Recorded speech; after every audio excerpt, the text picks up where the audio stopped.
Kita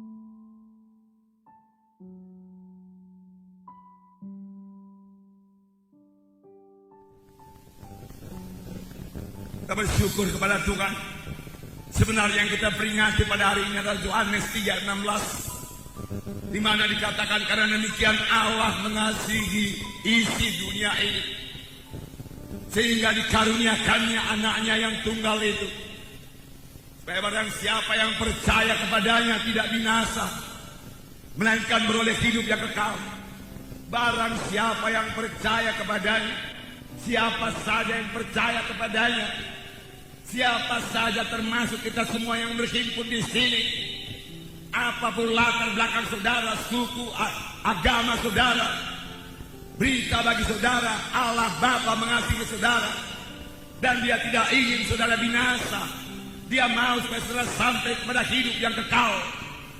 Oleh sebab itu Dia mengirimkan anaknya ke dunia ini, lahir menjadi manusia. Itulah Dia Tuhan Yesus Kristus, supaya barang siapa yang percaya kepadanya tidak binasa, melainkan beroleh hidup yang kekal. Tidak binasa, tidak binasa, melainkan beroleh hidup yang kekal. Jadi ada dua perkara. Ada manusia ini yang akan binasa, ada yang beroleh hidup yang kekal. Tetapi biarlah kita mengerti, pengertian binasa di sini bukanlah mati dan lenyap, tidak.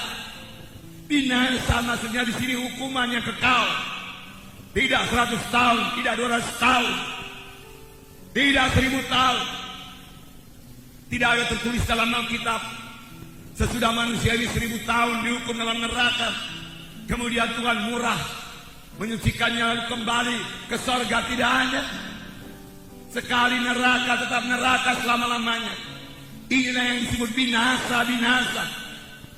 Saudara, bukanlah kebetulan terhadir pada tempat ini. Janganlah seorang pun masuk ke tempat kebinasaan tersebut, yaitu neraka yang kekal. Percaya atau tidak percaya, neraka ada. Sudah ada. Bahkan sudah banyak orang ke neraka. Jangan ditambahi lagi. Rebut jiwa-jiwa. Bawa dia ke surga. Bawa dia ke surga. Tapi di samping neraka ada surga yang kekal. Surga selama-lamanya, selama-lamanya. Selama-lamanya senang. Di surga tidak ada kebinasaan. Di surga tidak ada penyakit, tidak ada kesusahan, tidak ada setan. Tuhan menyediakan surga bagi saudara. Tuhan menyediakan surga bagi kita sekalian yang berhimpun di sini. Dan Tuhan menghendaki semua kita memiliki hidup yang kekal. Amin.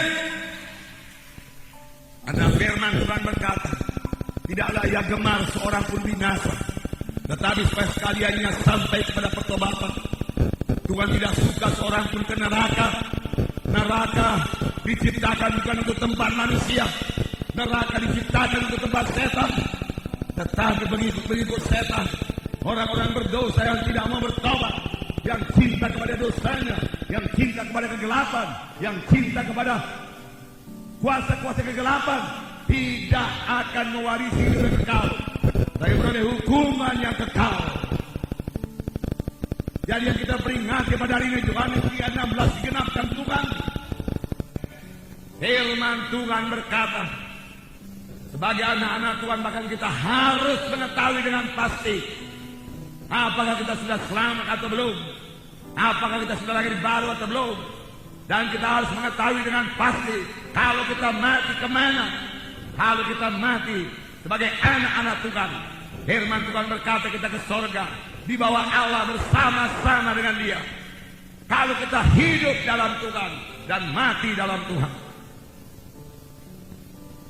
1 Tesalonika berkata mengenai orang yang mati, janganlah kamu bodoh, biarlah kamu mengetahui semua orang yang mati dalam Tuhan di bawah Allah besertanya. Keselamatan ditentukan oleh hubungan pribadi kita dengan Yesus. Keselamatan jiwa, keampunan dosa, lahir baru, hidup yang kekal, semua itu sejalan, bukan ditentukan oleh pencatatan nama di gereja. Firman Tuhan berkata dalam 1 Yohanes pasal 5 ayat 11 dan 12 dikatakan, Dan inilah kesaksian itu. Allah telah mengaruniakan hidup yang kekal kepada kita. Dan hidup itu ada di dalam Anaknya. Barang siapa memiliki anak, ia memiliki hidup. Barang siapa tidak memiliki anak itu, ia tidak memiliki hidup.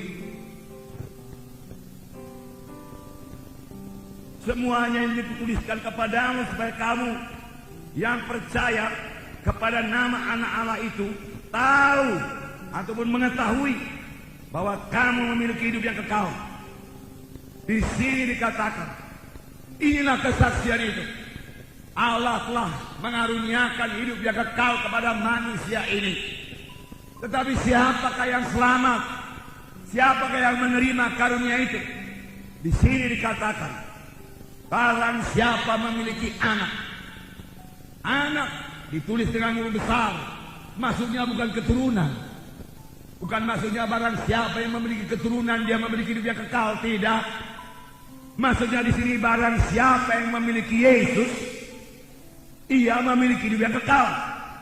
Barang siapa tidak memiliki Yesus, ia tidak memiliki hidup yang kekal.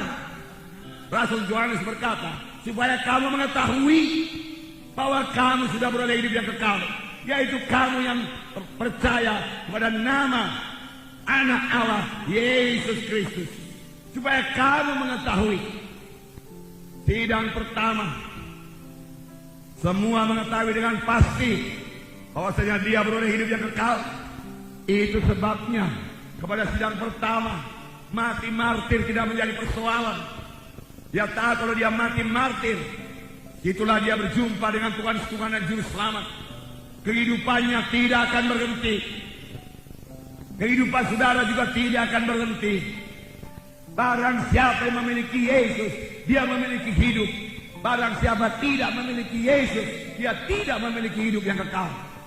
Jadi keselamatan jiwa bukan tergantung dari kebaikan saudara. Firman Tuhan berkata, kebaikan manusia ini, kejujuran manusia ini hanya sebagai kain lapuk di hadapan Tuhan. Memang sesudah selamat, saudara harus bertobat. Harus bertobat.